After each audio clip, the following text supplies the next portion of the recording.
चलो देखो स्टार्ट करते हैं अपन। तो अपन स्टार्ट करने वाले हैं chapter ray optics.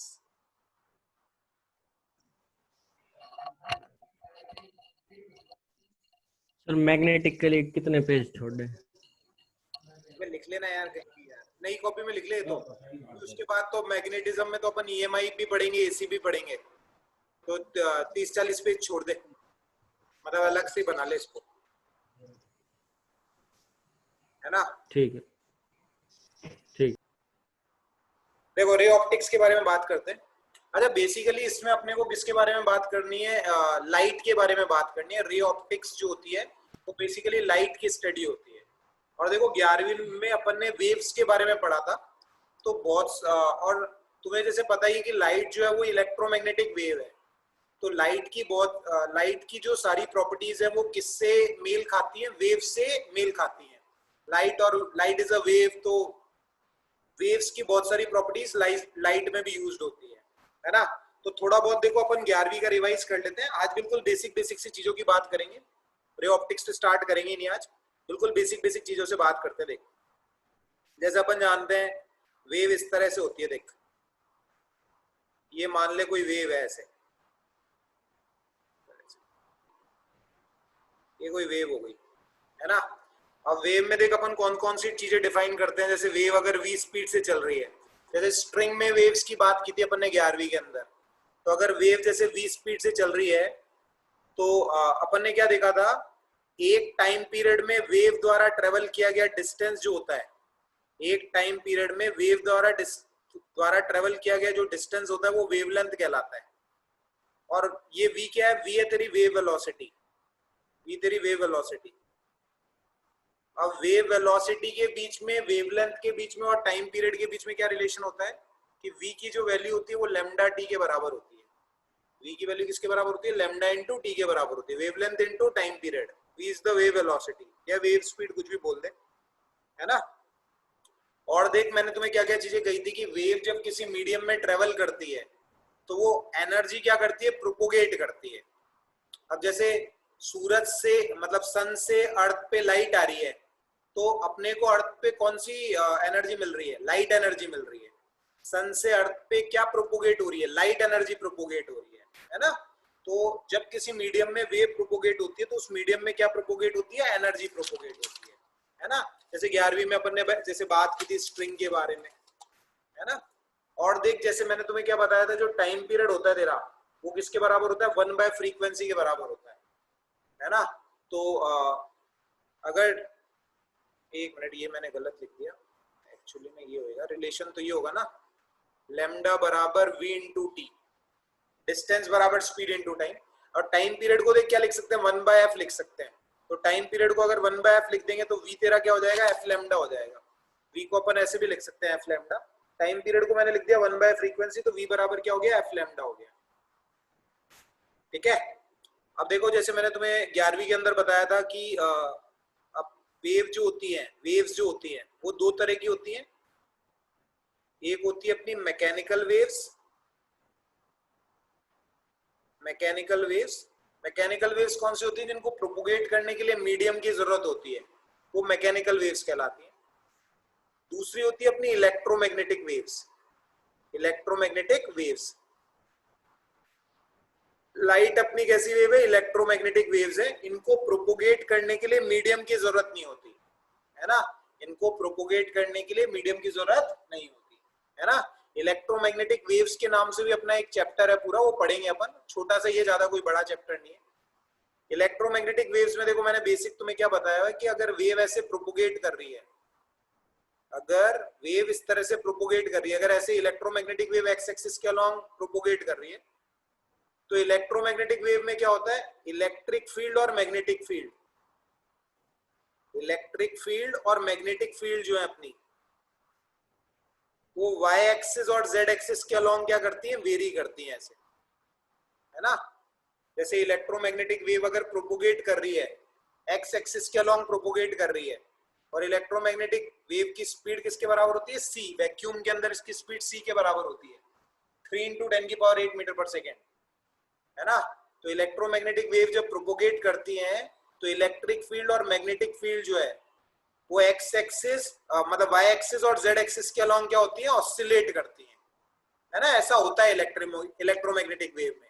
Electromagnetic wave अगर ऐसे प्रोपोगेट कर रही है तो इलेक्ट्रिक फील्ड वाई एक्सिस के अलॉन्ग और जो तेरी मैग्नेटिक फील्ड है वो जेड एक्सिस के अलॉन्ग ऑसिलेट करती है ना। Basically components of electric field and magnetic field propagate perpendicular to wave propagation in electromagnetic wave, है ना। तो बिल्कुल बेसिक इलेक्ट्रोमैग्नेटिक वेव के बारे में अपन बात कर रहे हैं। मैकेनिकल वेव्स जैसे अपन ने 11वीं में डिस्कस किया था, जिनको प्रोपोगेट करने के लिए मीडियम की जरूरत होती है। साउंड वेव्स हो गई, वेव्स ऑन स्ट्रिंग्स हो गई, ये अपना किसके एग्जांपल्स होते हैं, मैकेनिकल वेव के एग्जांपल्स होते हैं, ठीक है ना। तो बिल्कुल छोटी छोटी सी बात है ना। और ये जो speed of light in vacuum, जैसे सभी को पता है लेकिन अपन लिख लेते हैं, speed of light in vacuum जो होती है वो किसके बराबर होती है तेरी, 3 × 10⁸ मीटर पर सेकंड के बराबर होती है, ठीक है। वैक्यूम के अंदर लाइट की स्पीड 3 × 10⁸ मीटर पर सेकंड के बराबर होती है, ठीक है। बेसिक सी बात वेव के बारे में। अब देख वेव्स में अपना एक क्या होता है, इलेक्ट्रोमैग्नेटिक स्पेक्ट्रम होता है। इलेक्ट्रोमैग्नेटिक वेव्स जो होती हैं वो कितने प्रकार की हो सकती हैं, बेसिकली वही चीज अपने को इलेक्ट्रोमैग्नेटिक स्पेक्ट्रम बताता है। ऐसा मैंने तुम्हें 11वीं के अंदर भी बताया था वैसे। जैसे देख क्या होता है इलेक्ट्रोमैग्नेटिक स्पेक्ट्रम, ये देख इधर कौन सी वेव्स होती हैं, रेडियो वेव्स, है ना, जो बेसिकली किस में काम में आती है, अपनी टीवी सिग्नल्स के ट्रांसमिशन में कौन सी वेव्स काम आती है, रेडियो वेव्स, या रेडियो सिग्नल्स के प्रोपोगेशन में कौन सी वेव्स काम आती है, रेडियो वेव्स।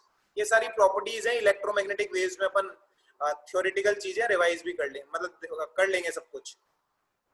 तुम थोड़ा बहुत याद रखना, देखो बिल्कुल 11वीं की बातें रिवाइज करवा रहा हूँ अभी तो। फिर देख इधर क्या होती है, माइक्रोवेव्स। फिर क्या होती है देख, इंफ्रारेड वेव्स। फिर देख अपनी क्या आती है, विजिबल लाइट, या व्हाइट लाइट बोल दे या विजिबल लाइट बोल दे, है ना। फिर देख कौन सी आती है अपनी, अल्ट्रावायलेट,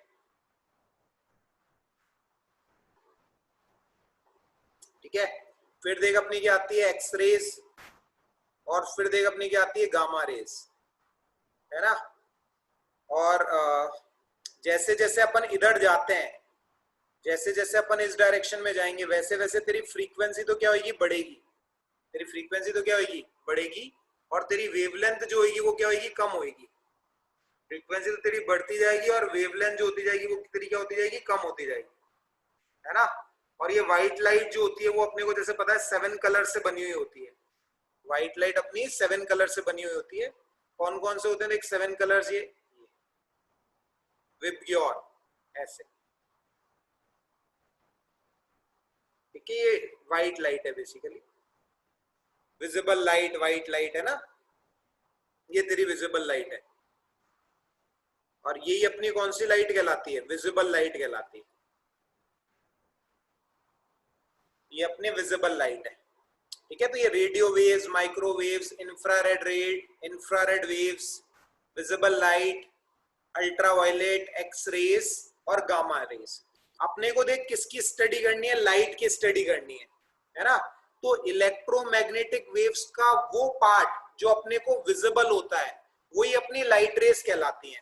अपने को इलेक्ट्रोमैग्नेटिक वेव्स का कौन सा पार्ट विजिबल होता है, केवल ये वाला पार्ट, ये वाला पार्ट, मतलब नियरली अपने को 4000 आर्मस्ट्रॉन्ग, मतलब जो तेरी ये वॉयलेट लाइट होती है इसकी वेवलेंथ लगभग होती है 4000 आर्मस्ट्रॉन्ग, और ये जो रेड कलर होता है इसकी वेवलेंथ लगभग होती है 7500 आर्मस्ट्रॉन्ग।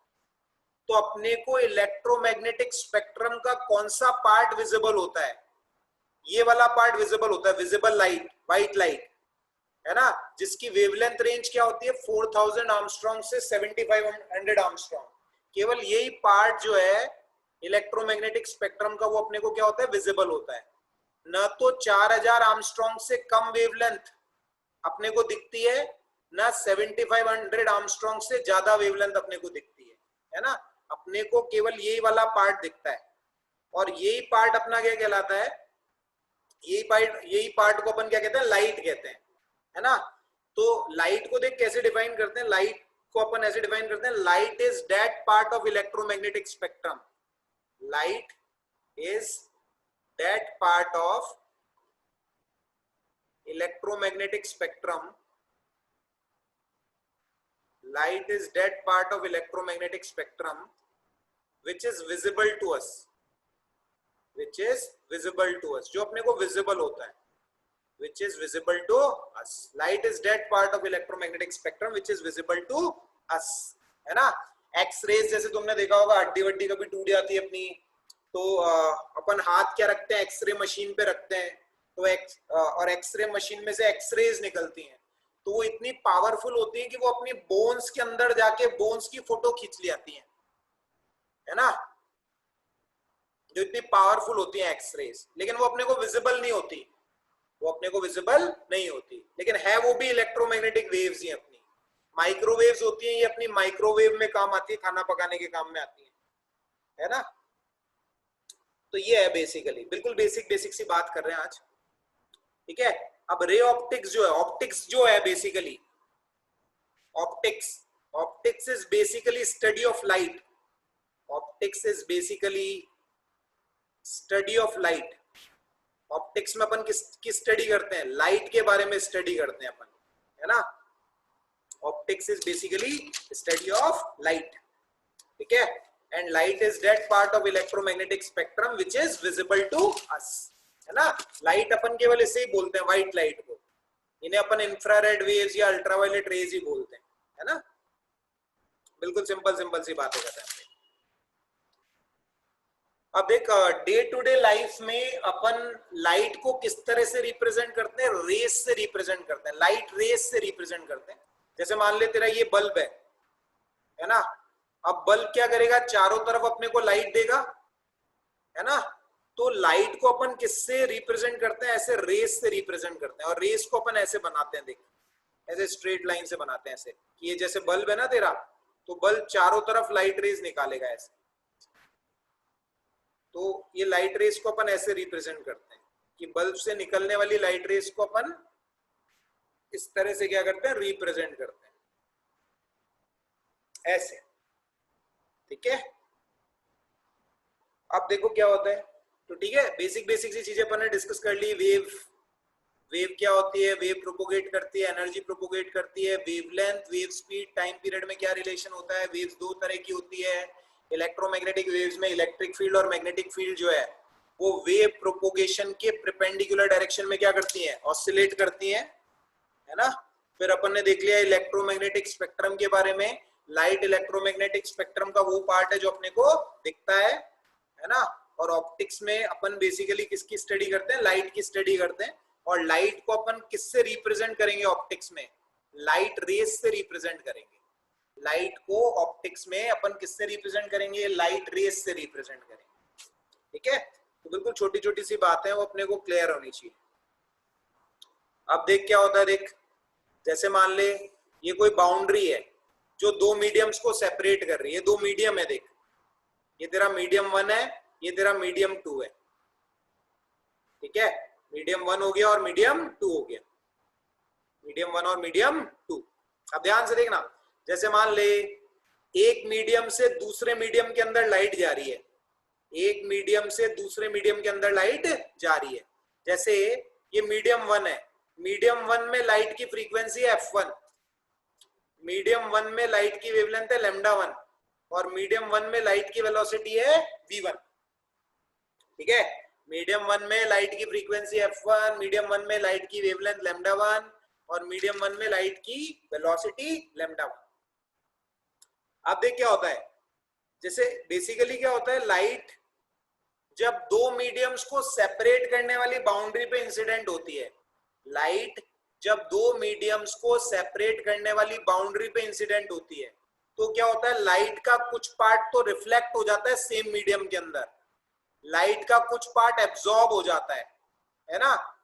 जैसे अपन ने 11वीं में बात की थी, तुम्हें ध्यान होगा, एब्जॉर्प्शन स्पेक्ट्रम, एमिशंस, मतलब एब्जॉर्प्शन की बात की थी, जैसे अपन ने ब्लैक बॉडी रेडिएशंस की बात की थी, उसमें अपन कंसीडर कर रहे थे कि लाइट क्या हो रही है, एब्जॉर्ब हो रही है, ब्लैक बॉडी कंप्लीटली एब्जॉर्ब कर लेती है ना। बाकी बेसिकली क्या होते हैं, तीन फिनोमेना होते हैं, जो डोमिनेट करता है अपन उसी की स्टडी करते हैं। जैसे अगर मिरर होगा तो मिरर ज्यादातर पार्ट को क्या कर देगा, रिफ्लेक्ट कर देगा। अगर मिरर पे लाइट इंसिडेंट होगी तो मिरर ज्यादातर लाइट रेस को रिफ्लेक्ट कर देगा। तो अपन किसकी स्टडी करेंगे, रिफ्लेक्शन की स्टडी करेंगे। अगर कोई ट्रांसपेरेंट ग्लास होगी, अगर कोई ट्रांसपेरेंट ग्लास होगी तो उस ट्रांसपेरेंट ग्लास पे जब लाइट इंसिडेंट होगी तो लाइट का ज्यादातर पार्ट ट्रांसमिट हो जाएगा, दूसरे मीडियम के अंदर चल जाएगा, या लाइट रिफ्रैक्ट हो जाएगी। तो अपन किसकी स्टडी करेंगे, रिफ्रैक्शन की स्टडी करेंगे, है ना। तो बेसिकली जो फिनोमिना डोमिनेट करता है ना, अपन उसी की स्टडी करते हैं। जो फिनोमिना डोमिनेट करता है अपन क्या करते हैं, उसी की स्टडी करते हैं, है ना। चलो वो बात अपन आगे करेंगे। अभी देखो, जैसे एक लाइट रे है, मीडियम 1 में लाइट की फ्रीक्वेंसी f1, वेवलेंथ λ1 और स्पीड v1, और मान लो लाइट ये दूसरे मीडियम के अंदर चली गई, ऐसे लाइट दूसरे मीडियम के अंदर चली गई, और दूसरे वाले मीडियम के अंदर मान लो लाइट की फ्रीक्वेंसी f2, लाइट की वेवलेंथ है λ2 और लाइट की स्पीड कितनी है, v2। लाइट की स्पीड कितनी है, v2, है ना। तो एक बात समझो, एक मीडियम से दूसरे मीडियम तक जाने में लाइट की कौन सी चीज सेम रहती है, बता सकता है कोई। जब लाइट एक मीडियम से दूसरे मीडियम में जाती है तो लाइट की कौन सी प्रॉपर्टी सेम रहती है, वेलोसिटी चेंज नहीं होगी, फ्रीक्वेंसी चेंज नहीं होगी, या वेवलेंथ चेंज नहीं होगी, बोलो। जब लाइट एक मीडियम से दूसरे मीडियम में जाती है तो लाइट की वो कौन सी प्रॉपर्टी है जो चेंज नहीं होती। अबे बोलो, ये 11वीं की बातें सिखा रहा हूं मैं। लाइट की कौन सी प्रॉपर्टी चेंज नहीं होती। अबे क्या नहीं होता चेंज, फ्रीक्वेंसी चेंज नहीं होती। अबे क्या चेंज नहीं होती, फ्रीक्वेंसी। जब लाइट एक मीडियम से दूसरे मीडियम तक जाती है तो लाइट की फ्रीक्वेंसी चेंज नहीं होती। फ्रीक्वेंसी किसकी प्रॉपर्टी होती है, सोर्स ऑफ द लाइट की प्रॉपर्टी होती है ना। वेव की कौन सी प्रॉपर्टी एक मीडियम से दूसरे मीडियम तक जाने में चेंज नहीं होती, frequency of light. Frequency of light या frequency of wave depends on the source. अबे किस पे डिपेंड करती है, सोर्स पे डिपेंड करती है। जैसे मैंने एक हाथ स्ट्रिंग का एक सिरा मैंने अपने हाथ से पकड़ लिया, अब जितनी जल्दी जल्दी मैं हाथ को अपने ऊपर नीचे करूंगा उसी फ्रीक्वेंसी की वेव क्या करेगी, स्ट्रिंग के अंदर प्रोपोगेट करेगी। तो फ्रीक्वेंसी किसकी प्रॉपर्टी होती है, सोर्स की प्रॉपर्टी होती है। It does not depends on the medium. Frequency जो होती है वो सोर्स की प्रॉपर्टी होती है, याद रखना। Frequency is the property of source, source की प्रॉपर्टी होती है ये। It does not changes with medium, it does not changes with medium. Medium के साथ चेंज नहीं होती है ये, it does not changes with medium. Medium के साथ ये चेंज नहीं होती, ठीक है ना। लेकिन वेव वेलोसिटी जो होती है या वेवलेंथ जो होती है वो क्या हो जाती है, चेंज हो जाती है। वेवलेंथ और तेरी वेलोसिटी जो होती है वो क्या हो जाती है, चेंज हो जाती है। अब ध्यान से देखना, समझना बात को। अपन ने क्या रिलेशन पढ़ा था, देख पीछे।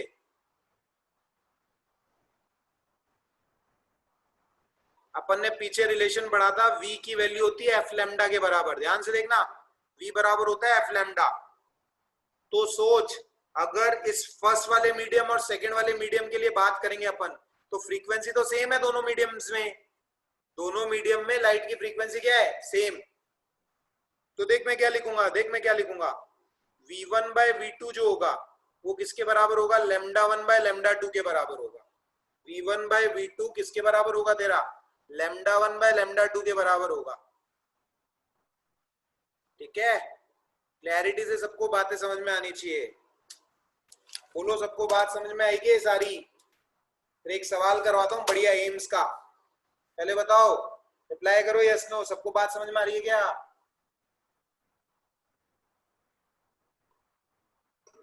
Yes sir. Yes sir. है ना, बिल्कुल बेसिक बेसिक सी बात है।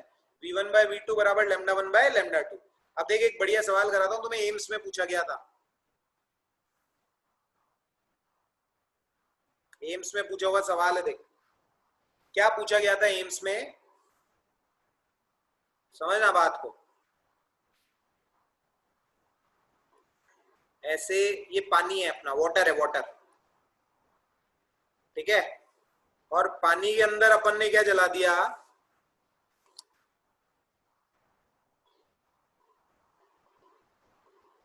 है ना। पानी के अंदर यहाँ पे अपन ने ग्रीन बल्ब जला दिया। पानी के अंदर अपन ने क्या जला दिया, एक ग्रीन बल्ब जला दिया पानी के अंदर। समझना बात को अच्छे से, है ना। अब अपन बाहर से देख रहे हैं, अब अपन कहां से देख रहे हैं, बाहर से देख रहे हैं। तो बाहर अपने को जो लाइट दिखाई देगी वो कौन से कलर की होगी, ग्रीन कलर की होगी या दूसरे कलर की होगी। बेसिकली ये सवाल था कि पानी के अंदर अपन ने ग्रीन कलर का बल्ब जला दिया, तो बाहर अपने को जो लाइट दिखेगी, बाहर से देखने पर अपने को जो लाइट दिखेगी, जो बाहर लाइट निकल रही है, वो ग्रीन कलर की होगी या किसी दूसरे कलर की होगी, येलो कलर की होगी, रेड कलर की होगी, ग्रीन कलर की होगी कि ब्लू कलर की होगी। बेसिकली ऐसे ऑप्शन दे रखे थे। देख, जो लाइट इसको दिखेगी वो भी ग्रीन कलर की होगी। Colour of the light, colour of the light does not change when light comes in air. Light जब एयर में आएगी तो colour of the light change नहीं होगा। क्यों चेंज नहीं होगा, क्योंकि कलर किसकी प्रॉपर्टी होती है, colour is the property of frequency, colour is the property of frequency. Colour किसकी प्रॉपर्टी होती है, फ्रीक्वेंसी की प्रॉपर्टी होती है ना। जैसे अपन बोलते हैं रेड कलर है तो रेड कलर की फ्रीक्वेंसी इतनी होती है, या अपना येलो कलर है तो येलो कलर की फ्रीक्वेंसी ये होती है। तो कलर जो होती है वो किसकी प्रॉपर्टी होती है, फ्रीक्वेंसी की प्रॉपर्टी होती है। Colour is the property of the frequency and it does not changes with medium. तो बाहर ये जो ऑब्जर्वर है, इसको ये जो बल्ब है, इससे कौन सी लाइट आती हुई फील होगी, ग्रीन कलर की लाइट इसे आती हुई दिखेगी। Colour of the light does not changes when light passes from one medium to another। Basic property light की क्लियरिटी से आपको बात समझ में आनी चाहिए, ठीक है। अब देखो और कुछ बात करते हैं जो अपन ने 11वीं में भी की थी। देख, मैंने तुम्हें क्या कहा था, अपने को कोई चीज दिखती है। अब अगर अपने को कोई चीज दिख रही है तो दिखने के क्या होते हैं, दो कारण होते हैं। दिखने के क्या होते हैं, दो कारण होते हैं।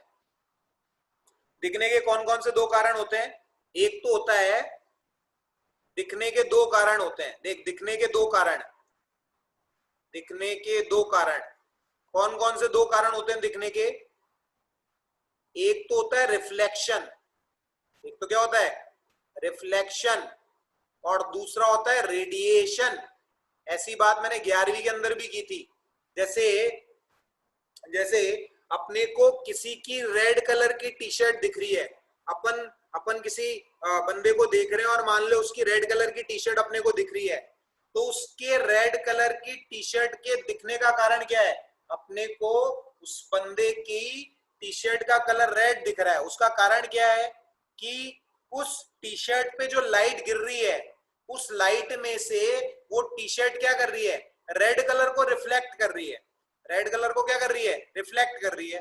तो वो रेड कलर को जो रिफ्लेक्ट कर रही है वो अपनी आईज के अंदर आ रहा है, तो अपने को टी शर्ट का कलर क्या दिख रहा है, रेड दिख रहा है। लेकिन अगर मान ले उसी बंदे को अपन एकदम घनघोर जंगल में लेके चल जाएं, जहां पे रोशनी की एक किरण भी नहीं हो, तो वहां पे उसकी टी शर्ट का कलर अपने को रेड नहीं दिखाई देगा। वहां पे वो बंदा अपने को विजिबल नहीं होगा, उसकी टी शर्ट अपने को नहीं दिखेगी। क्यों नहीं दिखेगी, क्योंकि पहले दिखने का कारण क्या था, रिफ्लेक्शन था। अब लाइट को वो रिफ्लेक्ट ही नहीं करेगा तो टी शर्ट अपने को रेड कलर की नहीं दिखेगी। लेकिन सोच, अगर उस रेड कलर की टी शर्ट की जगह अपने पास एक रेड हॉट आयरन बार होता, क्या होता, रेड हॉट आयरन बार, मतलब आयरन का पीस होता, उसे बढ़िया से अपन हीटअप करते और उसको अपन काले जंगल के अंदर ले जाते अमावस की रात को, तो अपने को उस आयरन का जो रॉड है या अपना आयरन का जो बार है, उसका कलर अपने को रेड दिखाई देता। उसका अपने को कलर क्या दिखाई देता, रेड दिखाई देता। वो अपने को दिखाई देता रेड कलर का। तो आयरन का बार या आयरन की रॉड अपने को रेड कलर की क्यों दिख रही है? उसके रेड कलर का दिखने का कारण क्या है? रेडिएशन है ना? उसके दिखने का कारण क्या है? रेडिएशन। तो बेसिकली दिखने के क्या होते हैं? दो कारण होते हैं, एक होता है रिफ्लेक्शन, दूसरा होता है रेडिएशन। टी शर्ट का लाल दिखना is due to reflection, T shirt का लाल दिखना इज ड्यू टू रिफ्लेक्शन, और रेड हॉट आयरन बार का लाल दिखना इज ड्यू टू रेडिएशन, है ना? ये बातें अपन ने की थी, है ना, 11वीं के अंदर, कि दिखने के क्या होते हैं? दो कारण होते हैं। ठीक है, चलो ये बात हो गई। अच्छा, और एक सवाल मैं तुमसे पूछता हूं, देख, जैसे मान ले अपने पास दो बैलून्स हैं, समझ ना बात को, छोटा सा सवाल है, अपने पास दो बैलून्स हैं, एक तो ब्लू कलर का बैलून है, एक तो अपने पास क्या है? ब्लू कलर का बैलून है, बैलून्स है अपने पास, एक तो ब्लू कलर का बैलून है, एक अपने पास रेड कलर का बैलून है। दोनों पे अपन लेजर लाइट इंसिडेंट कर रहे हैं, दोनों पे अपन क्या कर रहे हैं? लेजर लाइट गिरा रहे हैं। और कौन से कलर की लेजर लाइट गिरा रहे हैं? रेड कलर की लेजर लाइट गिरा रहे हैं। इस पर भी अपन रेड कलर की लेजर लाइट गिरा रहे हैं, जो ब्लू कलर का अपना बैलून है, और जो रेड कलर का बैलून है इस पर भी अपन लेजर लाइट गिरा रहे हैं रेड कलर की। अपने से सवाल पूछा, विच बैलून विल बर्स्ट, कौन सा बैलून फूट जाएगा, कौन सा बैलून फूट जाएगा? ये एक्सपेरिमेंट डिस्कवरी चैनल पे भी दिखाते हैं, कभी तुमने देखा हो तो डिस्कवरी चैनल पे भी दिखाते हैं ये वाला एक्सपेरिमेंट। लेकिन तुम, मेरे को लगता है वो सास बहू वाले सीरियल ही देखते हो, स्टार प्लस वाले, है ना? ये दिखाते हैं डिस्कवरी पे एक्सपेरिमेंट, एक्चुअली में होता है ऐसा। देख, यहाँ पे कौन सा बैलून बर्स्ट करेगा? यहाँ पे ये ब्लू कलर वाला बैलून बर्स्ट कर जाएगा, blue colour balloon will burst. क्यों बर्स्ट कर जाएगा? कारण सुनना उसका। देख, ये रेड कलर का बैलून है और इस पर रेड कलर की लाइट ही अपन गिरा रहे हैं, तो ये रेड कलर की लाइट को क्या कर देगा? रिफ्लेक्ट कर देगा। ये रेड कलर की लाइट को क्या कर देगा? रिफ्लेक्ट कर देगा। लेकिन जो ब्लू कलर का बैलून है वो तेरा रेड कलर की लाइट को एब्जॉर्ब करेगा, वो तेरा रेड कलर की लाइट को क्या करेगा? एब्जॉर्ब करेगा। तो अगर ये ब्लू कलर का बैलून रेड कलर की लाइट को एब्जॉर्ब करेगा तो इसकी एनर्जी बढ़ती जाएगी, बढ़ती जाएगी, बढ़ती जाएगी, और फाइनली एक ऐसा टाइम आएगा जब ये बैलून क्या हो जाएगा? बर्स्ट हो जाएगा। ये बैलून क्या हो जाएगा? बर्स्ट हो जाएगा। तो blue colour balloon will burst. अबे बोलो, बात समझ में आई क्या? बोलो।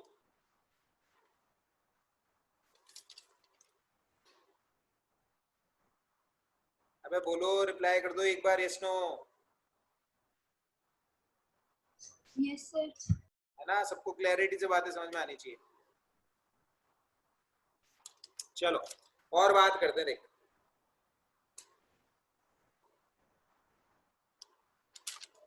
अब देख,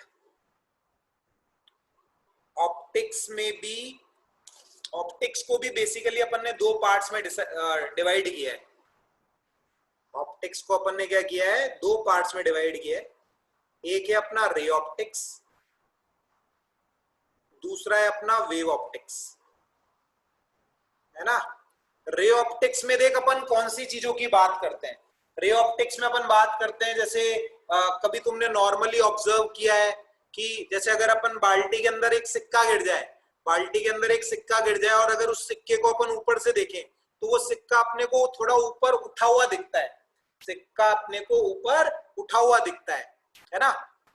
या लाइट जब मिरर पे इंसिडेंट कर रही है तो रिफ्लेक्शन का फिनोमेना हो रहा है, या लाइट जब ट्रांसपेरेंट मीडियम पे इंसिडेंट कर रही है, ट्रांसपेरेंट प्लेट पे इंसिडेंट कर रही है तो रिफ्रैक्शन का फिनोमेना होता है। ये सारी स्टडी अपन किसके अंदर करते हैं? रे ऑप्टिक्स के अंदर करते हैं।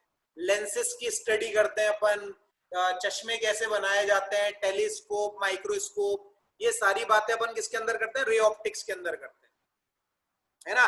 मतलब रे ऑप्टिक्स के अंदर बेसिकली अपन उन चीजों की बात करते हैं जो अपने को विजुअलाइज होती है डे टू डे लाइफ में। लाइट के वो फिनोमेना जो अपने को विजुअलाइज होते हैं वो उसकी स्टडी अपन किसके अंदर करते हैं, रे ऑप्टिक्स के अंदर करते हैं। जैसे लाइट का रिफ्लेक्शन भी अपने को दिखता है, लाइट का रिफ्रैक्शन भी अपने को दिखता है। जैसे अगर प्रिज्म से कोई लाइट पास हो रही है तो वो 7 कलर्स में डिवाइड हो जाती है, वो चीजें भी अपने को दिखती है ना। तो वो सारी स्टडी अपन किसके अंदर करते हैं, रे ऑप्टिक्स के अंदर करते हैं। वेव ऑप्टिक्स के अंदर अपन उन चीजों की बात करते हैं, मतलब लाइट के उन फिनोमिनास की बात करते हैं जो अपने को डे टू डे लाइफ में ऑब्जर्व नहीं होते, जो अपने को डे टू डे लाइफ के अंदर ऑब्जर्व नहीं होते।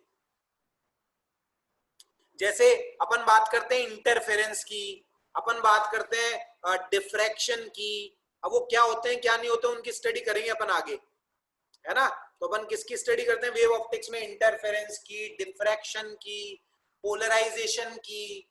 इंटरफेरेंस तो मैंने तुम्हें 11वीं में भी समझाया था वेव्स में, है ना। तो 11वीं का वो चैप्टर रिवाइज करना अपने को, वेव्स, वो बहुत काम आने वाला है 12वीं के अंदर भी। ठीक है, अभी तो नहीं पढ़ रहे अपन वेव ऑप्टिक्स, अभी तो अपन रे ऑप्टिक्स की स्टडी करेंगे।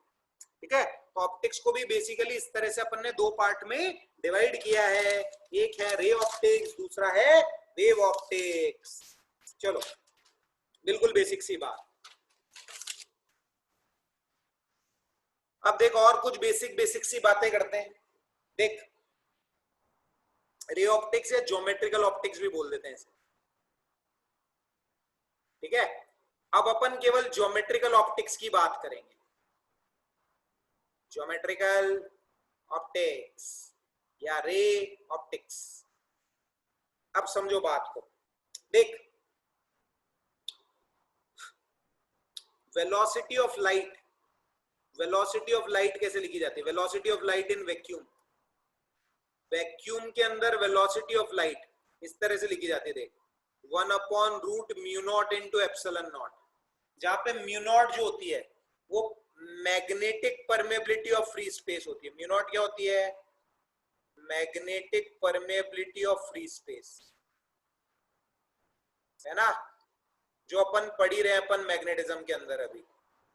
और म्यू नॉट की वैल्यू क्या होती है, 4 पाई इंटू 10⁻⁻⁷।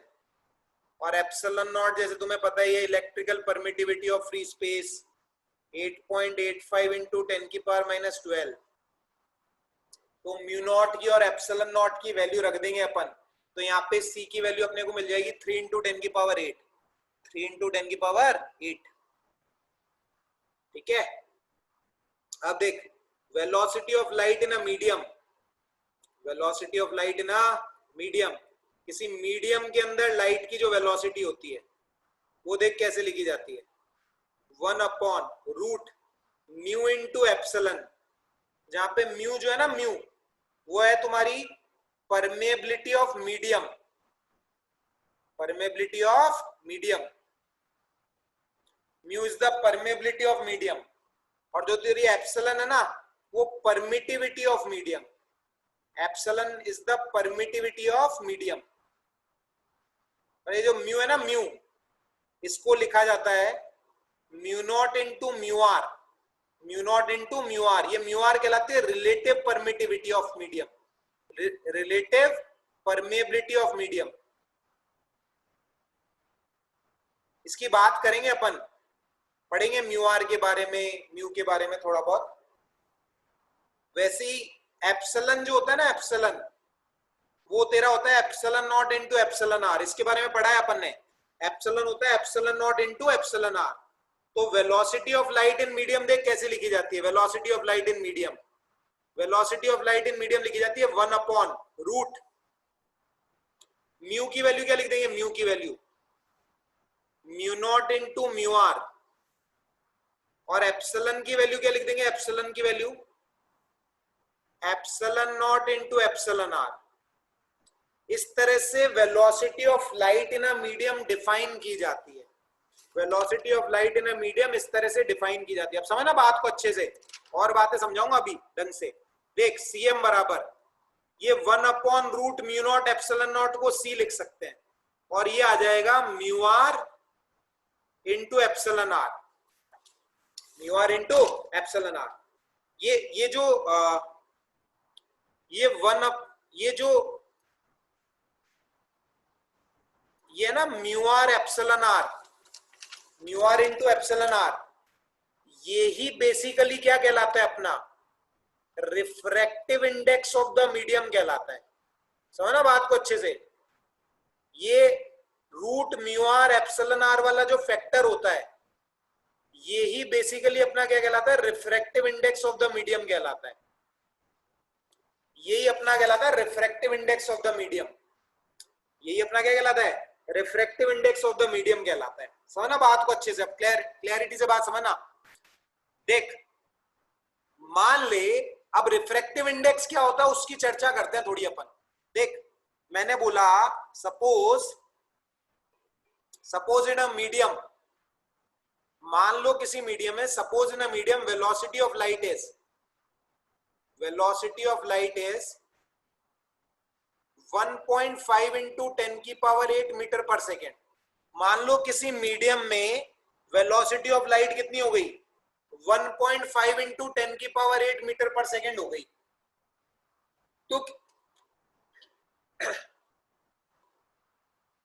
तो किसी मीडियम का रिफ्रैक्टिव इंडेक्स क्या होता है, उस मीडियम के अंदर लाइट की वेलोसिटी जितने फैक्टर से कम हो जाती है, उस मीडियम के अंदर लाइट की वेलोसिटी जितने फैक्टर से कम हो जाती है वही उस मीडियम का रिफ्रैक्टिव इंडेक्स कहलाता है। वही उस मीडियम का क्या कहलाता है रिफ्रैक्टिव इंडेक्स। तो देख इसको अपन ऐसे लिखते हैं C by n, ये n is the refractive index of the medium. तो देख अगर मेरे को रिफ्रैक्टिव इंडेक्स निकालना है मीडियम का तो कैसे निकालूंगा, Cm बराबर C by n है ना। Cm क्या है देख 1.5 इंटू 10 की पावर 8, C की वैल्यू क्या है 3 इंटू 10 की पावर 8, ये n सॉल्व करूंगा तो n की वैल्यू कितनी आ जाएगी 2 आ जाएगी। तो बेसिकली ये n बराबर 2, ये क्या कहलाएगा refractive index of the medium कहलाएगा, जो 9th में भी पढ़ा 9th 10th में भी पढ़ा होगा तुमने, refractive index of the medium. ठीक है, तो refractive index of the medium basically क्या बताता है कि उस मीडियम में लाइट की वेलोसिटी वैक्यूम के कंपैरिजन में कितने फैक्टर से कम हो गई, उस चीज को किसी मीडियम का रिफ्रैक्टिव इंडेक्स बताता है। उस चीज को किसी मीडियम का क्या बताता है रिफ्रैक्टिव इंडेक्स बताता है। जैसे पहले वाले मीडियम में समझना बात को, अब थोड़ी और चीजें बढ़िया से पढ़ा रहा हूं मैं तुम्हें। मान ले इन मीडियम वन में वेलोसिटी ऑफ लाइट C1 कैसे लिखी जाएगी देख C by N1, और मीडियम 2 में वेलोसिटी ऑफ लाइट कैसे लिखी जाएगी C by N2। बेसिकली देख इसे V1 बोल देते हैं अपन, इसे क्या बोल देते हैं V1, इसको V2। तो V1 is C by N1 and V2 is C by N2। तो V1 by V2 क्या हुआ देख, V1 by V2 डिवाइड कर V1 by V2, V1 by V2 होगा तेरा N2 by N1, और V1 by V2 अभी अभी मैंने देख पहले क्या पढ़ाया था तुम्हें, V1 by V2 क्या होता है देख lambda 1 by lambda 2, V1 by V2 is lambda 1 by lambda 2। तो देख मैं इसको और क्या लिख सकता हूं लैम्डा 1 by लैम्डा 2, क्योंकि V को